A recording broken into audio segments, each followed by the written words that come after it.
Hierdie is Landbouweekblad se weervernoot video vir Natal. In kort, humiditeit bereik hoogtepunte teen 100%. Risiko vir swamdruk is hoog. Hier is die besonderhede. Sedert Januarie het ons 843 mm reën gehad, 17% meer as die 5-jaar gemiddelde.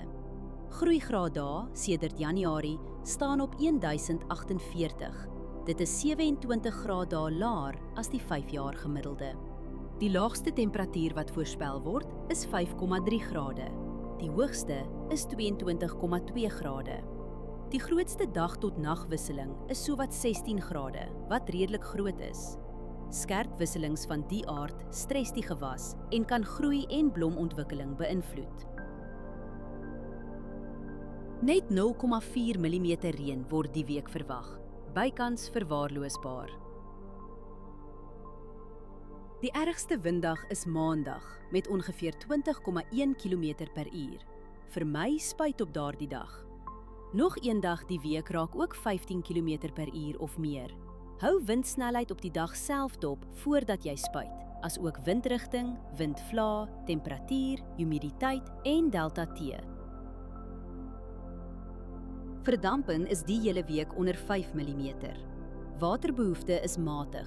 Huidige skedules behoort gemaklik te werk. Humiditeit is meestal hoog en blaarnatheid gaan Vrydag sterk wees. Dis is die kans vir hoë swamdruk aansienlik. Onder die toestande kan swaminfeksies vinnig versprei op vatbare blokke. As jy een ding doen, oorweeg dit om voorkomende swamdoder vir die eerste droë, kalm oggend te skeduleer. Hierdie weerinligting is gebaseer op werklike data vanaf meetstasies. Die data word deur TerraClim skoongemaak en geverifieer. KI-interpretasies word deur grondwaarheidsdata onderlê, aangedryf deur Villa Crop Protection. Hierdie verslag is met die hulp van kunsmatige intelligensie gegenereer en is nie professionele advies nie. Ga na weather.villacrop.co.za en kies die weerverslag vir jou streek.